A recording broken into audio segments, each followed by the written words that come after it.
Welcome back to Sickles Garage. How's it going this week? Anyway, I made some progress. I got some parts ordered. I'm still waiting for some to come. It's Saturday. I'll have some more tomorrow. So anyway, let me turn this thing around. I'll tell you what's going on. So last week we left off. I had the wrong sending unit. I got this the fuel pickup all in there. It's kind of hard to see. 525 pump down in there. So last week the sender they gave me was a TSW-07, so that means it's 7 inches long. It wouldn't fit in this tank, so I tried double gasketing in it, looking at a couple different things. I got a hold of the manufacturer, Tanks Inc., and they said this is what I needed. So I ran over there. Like I said, it's local to me. It's in Monticello, Iowa. They're producing some good stuff. And I just ran over there quick and picked it up and exchanged it. And here we are. So what else do I have? I got 5 foot of PTFE-6. That's going to go on our return side over here. We'll drop this down. That way it's easy to get to. So we got that. And then also I have this Evil Energy -8 10 micron fuel filter. Pretty nice piece right there. I think they run like $50 or something like that. 10 micron stainless filtration, and it's in this nice aluminum package. It looks pretty good to me. It'll do the job.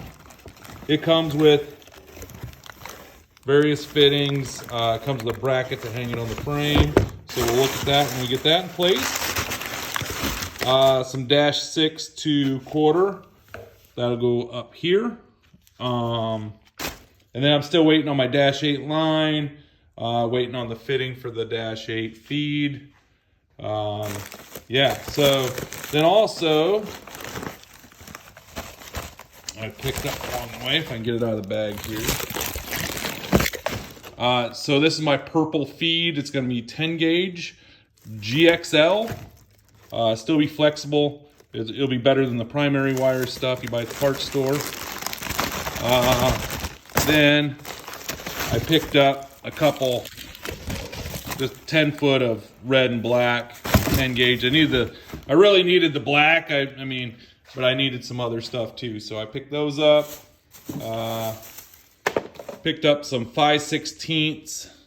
That'll be on there for the vent. I got my gas cap. Let's see what else is in here. Hose clamps.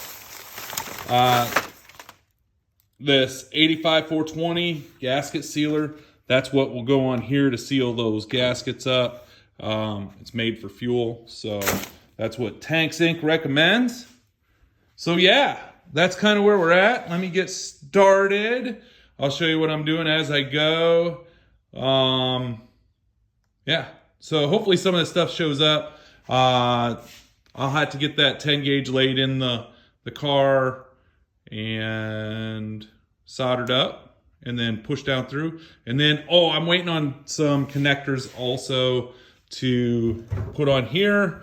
And we'll put a connector on here, like a Deutz connector or I have both coming. Some Deutz and some weather pack or Metro packs. I have some Metro packs coming. So we'll put those on here also. I'm still not real fond of how Tanks does this. They have like a weather pack connector inside the tank. I think they should have just cut that off, brought them up through here, and then, them would have been longer. Them seem awful short to me, but it is what it is. And they're only like 14 gauge, I think. They're pretty small wire. I could just go take that back out of there and cut them off, solder on some 10 gauge, throw them into the Metro pack. That way we can just connect it all. I'm probably going overkill with 10 gauge, but on this 525 pump. Probably only need 12, but it runs all the way from the firewall to the trunk, so I figured, yeah, some voltage drop and stuff there. So anyway, let me get going and we'll share this stuff as I go. All right, so I got that fuel pump put in there. This blue stuff that's kind of coming out is that 85 420 Perma Shield. Works pretty good. And then there's that new sending unit. It's all installed, ready to go. I was going to put these wire or the ground in with this one.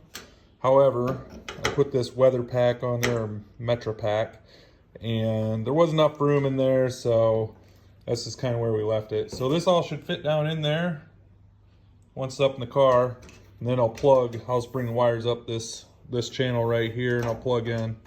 These two wires will just go back. I'll probably put a connector on these as well. And then this will go to the brown wire on the original sending unit on the car. And this will just ground to the frame where this one grounds. So, yep, let me keep working on that. I'll show you what I'm doing. I have some neoprene that we're gonna put on here and on both sides to keep it from rubbing. And that should be about it. So let me keep working. I'm gonna do the vent right here, and I'll show you what I'm doing with that. All right, so I got that vent line on there. That's how I'm gonna run it.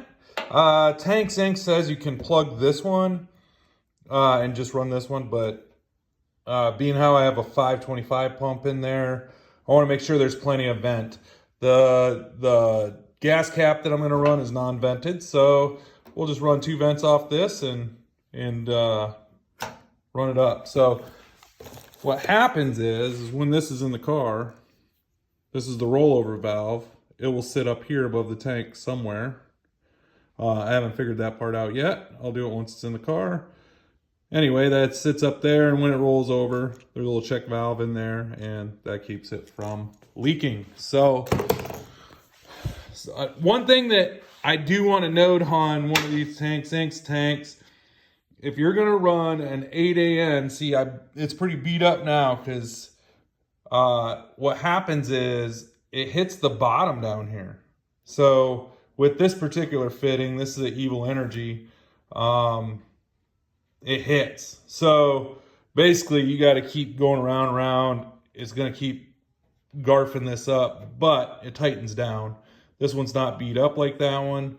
The other thing I can say is you have to put a Phillips head in here and get rid of these flanged head bolts because there's not enough room there. So it won't affect people that run like a Dash 6, because as you can see, there's plenty of room on a Dash 6. But on that Dash 8, it's tight. So anyway, it will work. It might beat up that fitting a little bit. So, yep, there we go. I'm gonna keep working on it. All right, I figured I would show you what I did with the sender. I just put these little spade connectors on it. I'll show you what I did under the car. So then the power will connect here, sender will be here. I still need to build these 2 lines before I put it in. And then these black strips. So because this connects or sits up in there, it will contact metal. On the original one, they had a pad. Back this up. They had a pad on top here.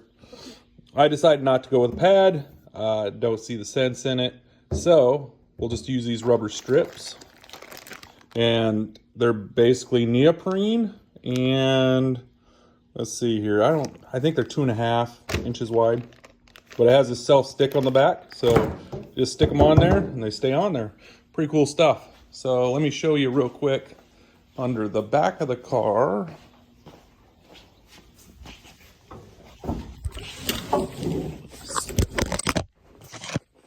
Oops, sorry about that. I dropped my phone. So this is what I did on the back. I built that Metro pack. The purple wire is the hot wire coming from the computer. We did 10 gauge on that. And then these 2 wires, the brown wire is the positive, and then the black wire is your negative for your sender. So up underneath here, I just built this nifty little harness. We connected this here just to hold it. And then I drilled it up in there and put that grommet through and brought the hot wire through. And then above the valance here is the negative wire, and it comes over and connects into the battery cable through that bolt. So worked out pretty well. I still got to build the lines before I put the tank up in here. So let me keep working and I'll show you as I go.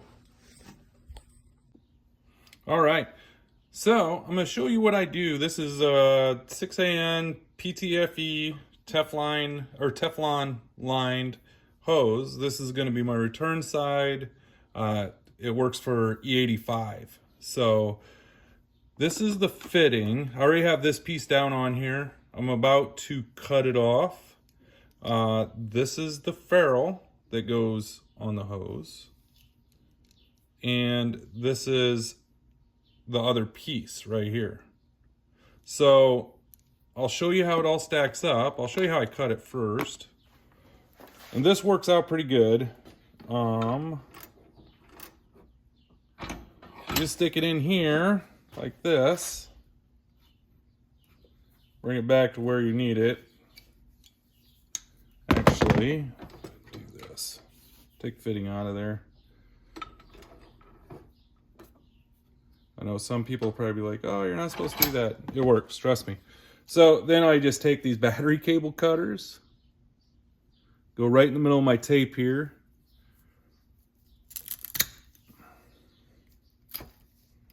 And it's just that simple. Right there. So I gotta grab one other thing, I forgot.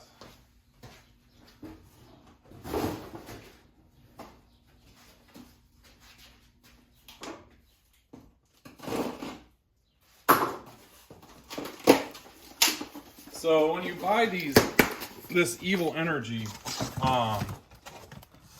stuff, buy it as a set. It's pretty cool. It comes with this tool right here, made for PTFE. Make sure you use the 6AN one. I don't think they're even marked, but you got to use the right size. Here's a piece that I cut off. See, it goes inside there. So what happens is when you cut this off, it's like PEX, right? It squeezes it down. So just stick this guy in here, kind of work it around a little bit, and it starts straightening it out. Then just give it a squeeze. Use a pair of pliers if you would like. A lot of times you just got to push it back a little bit. Then use this, kind of rattle around, and it makes it round again. So pretty slick. Then you just peel your tape off, and you'll get a little bit of fraying like that. No big deal. I gotta grab my cutters.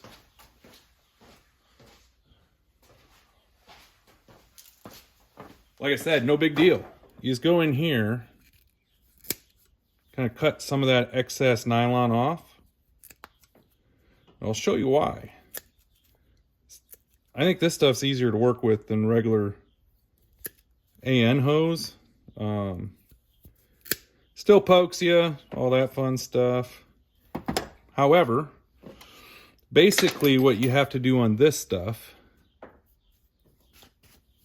is you need that opened up. Anyway, so you just kind of work around there. You open that guy up. All right. Probably like, wow, that looks crappy. Kind of does. But there's a reason why. Oh, I was off camera. Anyway, there's a reason why. You open all that stuff up. And then this ferrule, it's directional. So you want to make sure that you put the taper part to the inside. It's the only way it's going to fit. And basically you slide this on here, and you don't want to get any of those wires up in there. So that's why you kind of separate that out, because that is what will cause a leak. So anyway, Let's get this on here. You just push this guy on. And you get it started, right? So then once you got it started, you can just take this thing, put it on a flat, hard surface, kind of wiggle it around. You want to push it down on there flat. Sometimes they go right on. Other times they don't go straight. But that's what the idea is. You want to get it on there straight. So just keep working at it. All right. So got it on there. We'll kind of stick this in here. Wiggle it a little bit. And that straightens it out. So that's what you want right there. None of those wires are in behind there. Then you're going to take this guy and you're going to put this inside here. So some people will put them in the vise. I have better luck just kind of pushing them in and then turning them at the same time, and they'll slide right in there. Then you just bring this guy back up. You know, there's a few, I don't want to get any of that stuff in the threads because, you know, that's how you end up with leaks or cross threads or that kind of stuff. So anyway, that's what it looks like. You shove that up on there, wiggle your connector a little bit, and if you're lucky, it goes on there. So then, this is gonna beat it up. I don't have aluminum jaws in my vise, but whatever. I don't really care. It's not gonna be seen, it's under the car. This is a road-driven car, so it's gonna get beat up anyway. And then what I do, grab my trusty crescent wrench and then spin that guy on there. You want to keep tightening it down. Some people say like 1 millimeter is where it should go. I tighten them down as tight as I can get them.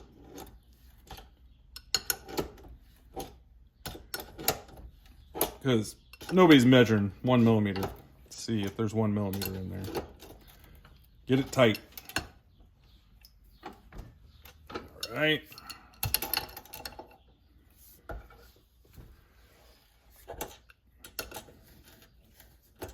And it'll be interesting to see because I've never had AN line on a fuel injected motor, and this motor is, you know, gonna run at, it's got a Hellcat pump and it's gonna run at 60 on the motor, and then in boost it, you know, it's gonna ramp up. So we'll see if I have any leaks. If I do, we'll figure something else out.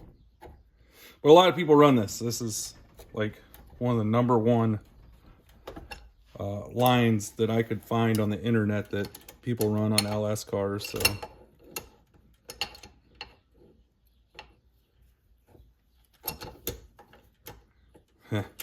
always fighting it on the camera. Anyway,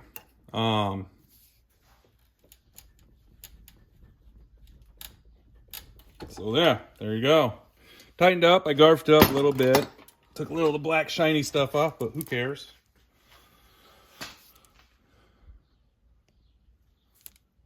And that's what you end up with. It's all ready to go. So, yeah, that's my tech tip for the day. I'm going to keep moving. All right. There you go. It's up under there. It was a fight, I tell you. I do have to get some screws for back here to hold those straps together, but everything else is done.